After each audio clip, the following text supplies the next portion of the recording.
Thanks, Mr. Chair. Me again. This is the regular update that is brought to this committee about the state of play around our resource management policy planning projects. In discussion prior to this point, I think I've covered off, or in a roundabout way, we've covered off some of the key highlights that I would have mentioned anyway in the line-by-line updates that are set out in attachment 1. So on that basis, I'm happy to just take any questions. What I would like to flag or indicate though is with the previous item and that Gantt chart of what's coming up on the RPC's reporting calendar, with the RPC set to meet every month now during 2017, the intention is to bring this item 11, the Resource Management Planning Projects Update, to every second meeting of the committee, and similarly every second meeting provide an update on the Statutory Advocacy project, which is, I think, item 12. So I just want to flag that to you.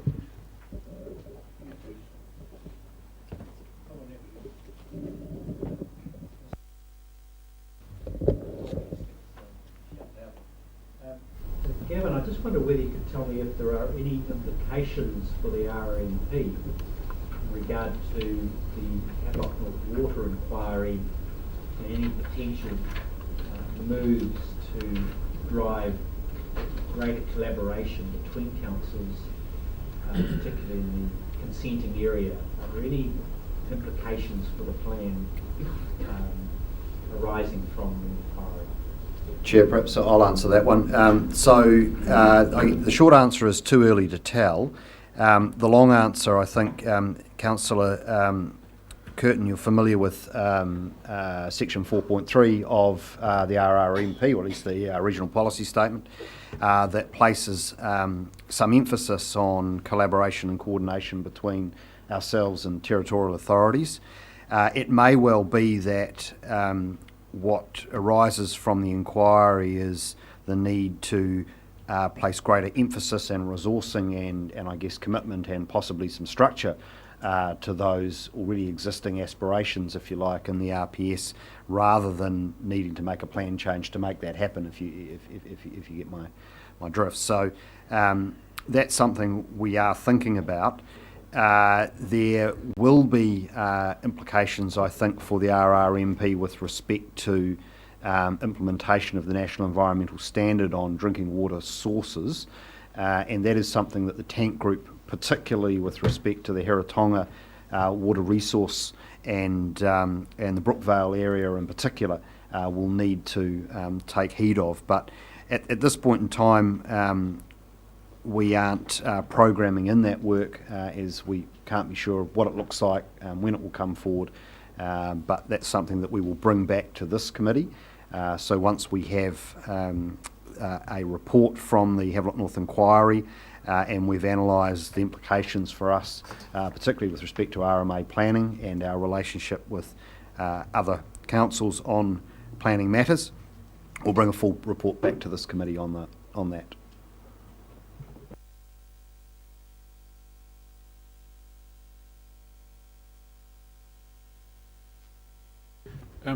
Gavin, you mentioned that you're going to bring this particular report to the council with this committee every second month, and similarly with the item. What is the item number 12? Are they going to be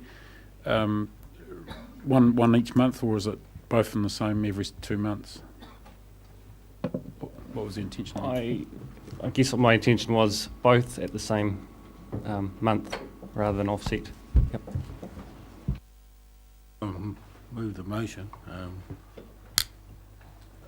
I'd like to comment that we as Tangata Whenua representatives are expected to accept that there are resource constraints when we are not privy to looking at what the budgetary items are for these actions. So maybe something needs to be done about that in the future. So someone move the recommendation, please. All in favour? Thank you. Sorry, I missed the second. Councillor Dick. So on item number 12.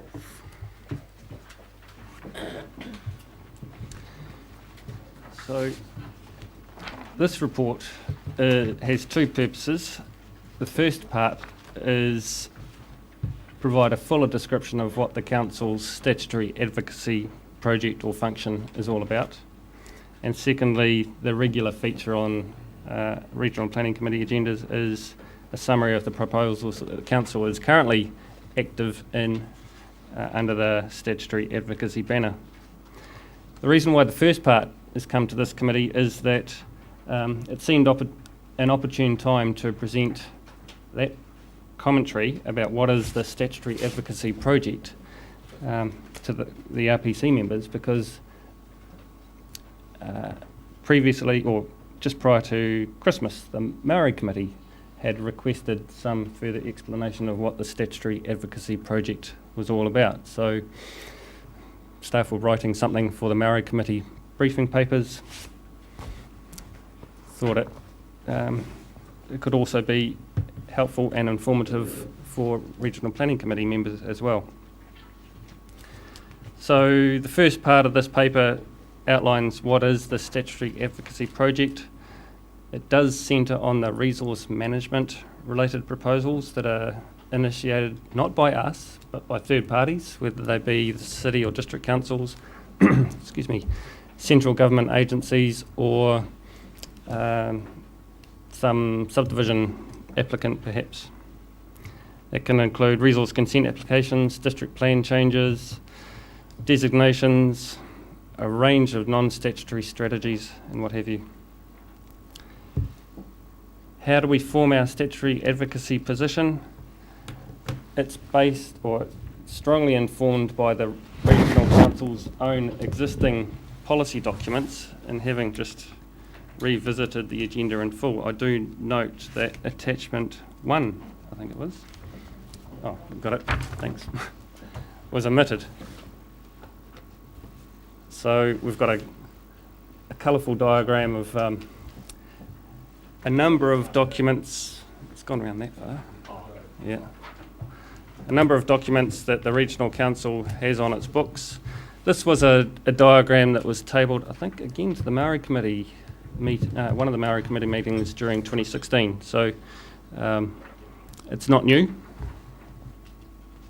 You'll see there at a glance it spans a wide range of themes, topics, bits of legislation.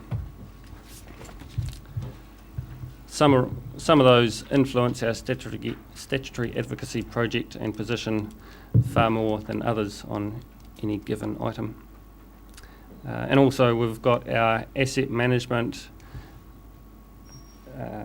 roles, responsibilities as well, and even land ownership in some places that have an influence on what stance this regional council might take in response to, say, a district plan rezoning proposal or a subdivision consent. Advocacy is often expressed through face-to-face or email exchanges before a proposal is lodged, so pre-application. There's also the format that this committee will be very familiar with, and that's advocacy via formal written submissions to some organisation or another. And to a lesser extent, our advocacy can be expressed by joining formal court proceedings.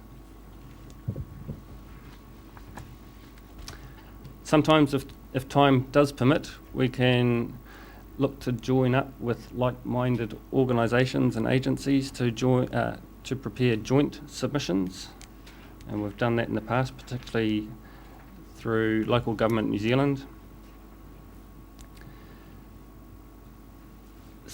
Quite often with national proposals, legislation, bills, draft regulations and the like, timeframes for submissions are very tight, and it's not always timely that submissions on those bills and regulations can be brought to this table or even a council meeting just because of the meeting schedules. I'm hopeful that with this committee meeting now monthly, some of that challenge or tight time frame experiences will be mitigated. And last comment is to mention that copies of formal submissions that are lodged by the Regional Council are posted on a web page on the Regional Council's website for anyone to view. So there's a degree of transparency there. And then just turning to attachment 1, which is the regular feature of the statutory advocacy update items. There's a couple of hearings that Hastings District Council held late last year, and at this point in time we're still awaiting some decisions from Hastings District Council's hearing commissioners. That is in relation to industrial rezonings at Iron Gate and Mahu Road in particular. And one, oh no, it was in the previous one. Forget. Any update on the timing of the Thompson hearing? No, nothing yet.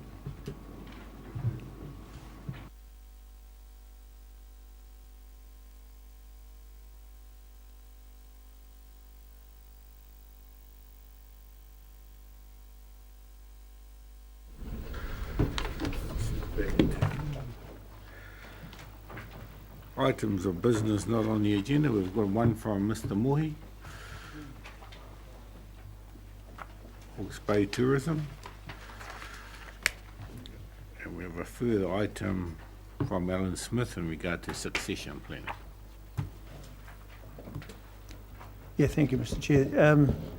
Just for your information regarding the regional, Hawke's Bay Tourism Board, Fenton here is the council's representative, and I'm the independent Māori representative. I'd just like to say that there is the perception out there that the Tourism Board is a funding agency in terms of, we've got this great idea and we would like you to set us up. It's an agency really that gets funding, the majority of the funding comes to the Regional Council, and therefore projects that are actually up and running and viable, and the Tourism Board can guide them in terms of marketing. However, just with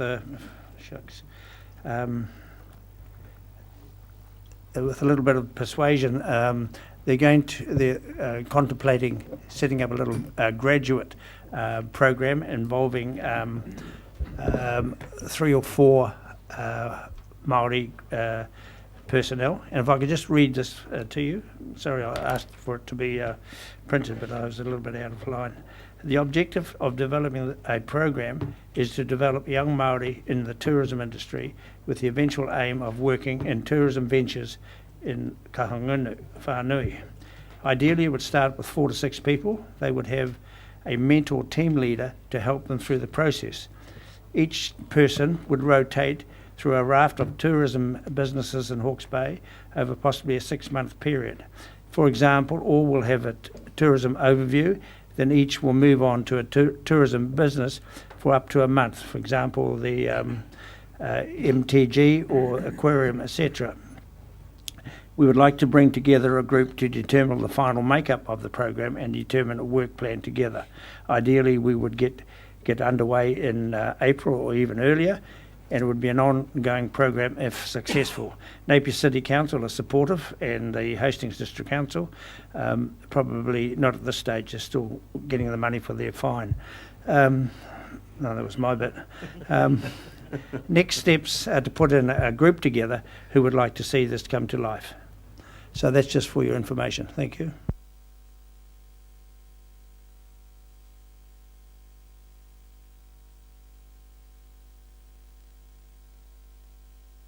Sorry.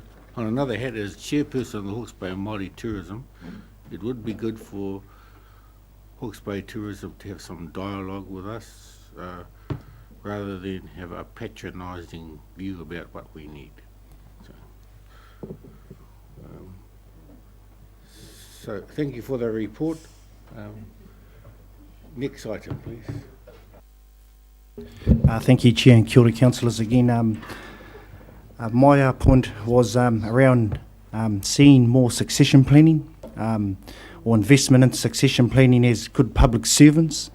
As I see iwi in our area of Wairau and even Waikato Mona are very advanced in bringing young people through and learning all the knowledge of what they've gone through their treaty process. But like I say, we're only as good as what we share in regarding knowledge. And we've got all the brilliant people around the table here have been in different industries and different positions in their lifetime. And it'll be good to see some young school graduates who are furthering on their education through New Zealand. But it's good to see how active and how we do process. And it's good to share each other's knowledge, because a classic example of a brilliant person who has left us by the name of Christina Scott, the service of what she's given to the council in all those years, and the pioneer and how she frames her questions and how she brought that expertise to the table. I've got a lot of respect for the lady, but it'll be nice to see some succession planning of that knowledge around the table to bring in good governance around the decisions we make for the day. So it's just what I view and what I see is just the amount of expertise here is every 3 years we change around. But it'll be good to absorb some of the knowledge of what we've worked together regarding decision making. Kia ora.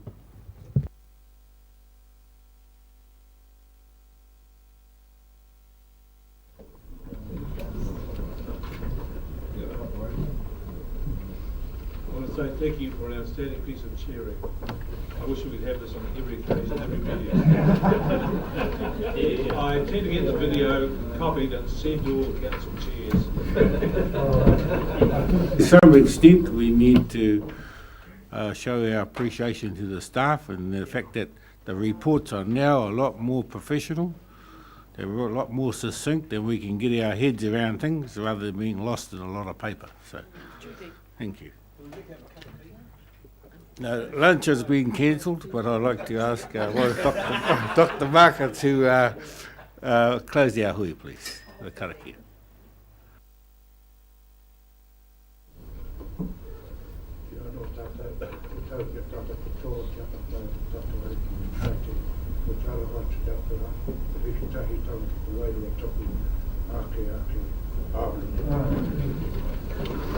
Committee members' lunch is at 12:30. Thank you. Good. Eggs.